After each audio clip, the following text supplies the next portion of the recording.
That Vegeta scene at the end of this week's episode of Dragon Ball Super, I have to admit that that was a lot better in some ways than the movie once again. Last week's episode with the build-up of Vegeta and the atmosphere around Beerus, that was a lot better than the movie.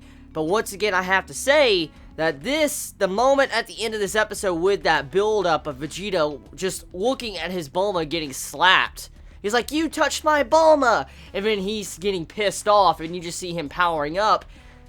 I feel like the way that was done, in a sense, it was a lot better than the movie, because I felt like the way this episode was really done to slowly build up Lord Beerus and what type of threat he is. Like, if let's just say you haven't watched the movie, which you should have already, you should. You should go watch the movie regardless, Battle of Gods.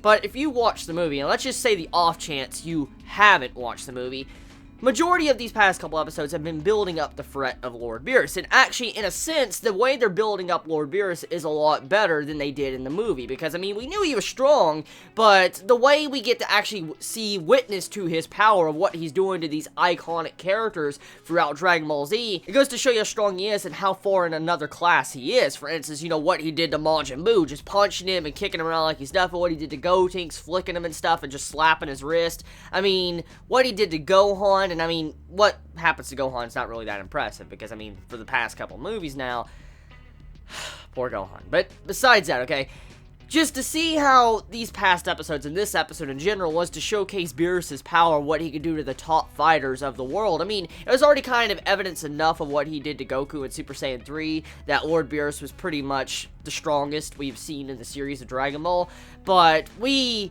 probably got a better witness at his power after seeing what he did to Mystic Gohan, to seeing what he did to Majin Buu, and then, Vegeta shitting himself throughout this entire episode and the last episode. And if that doesn't tell you something, I don't know what can, because Vegeta being scared and acting like he did, it goes to show you how big of a threat this is.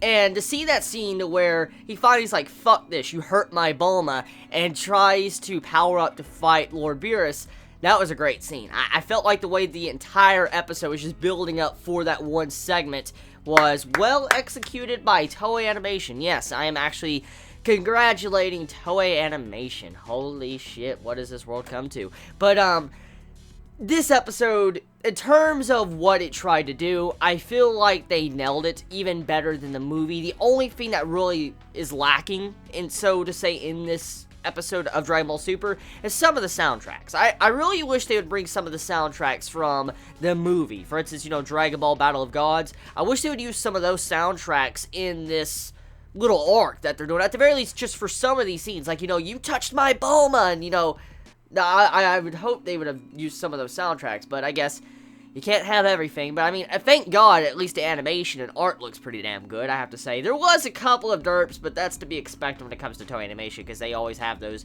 little issues throughout their episodes. Like, I mean, that one Lord Beerus scene in this episode, when Lord Beerus was actually talking with Gotenks, and when you saw how his face was changing when he was talking about Pudding, that scene was very awkward. Like, did you see how many different art styles appeared for Lord Beerus in that scene when he was talking to Gotenks? Like, you saw his face change, the lining change. It looked really weird. It looked like 5 to 6 different artists decided to draw that one scene, and I'm like, whoa, what the hell?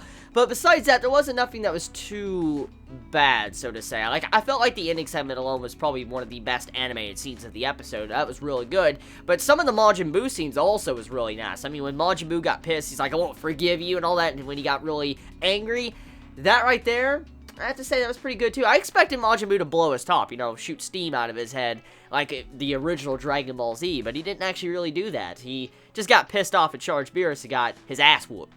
Tell me your thoughts in the comments below. I mean, you all have a wonderful day, and how do you all feel about Vegeta at the end of this episode? I mean, do you feel like he might go Super Saiyan 3? Do you think it's possible? I mean, do you think Toei would really go that far? Or do you feel like they're just going to have it to where Vegeta goes Super Saiyan 2, and it's just going to be on that Super Saiyan 3 level where he fucks up Beerus for a little bit, and then gets his ass whooped? Do you feel like something like that's going to happen? But let me know your thoughts in the comments below. You all have a wonderful day or night wherever you live. Please be safe. Chibi out.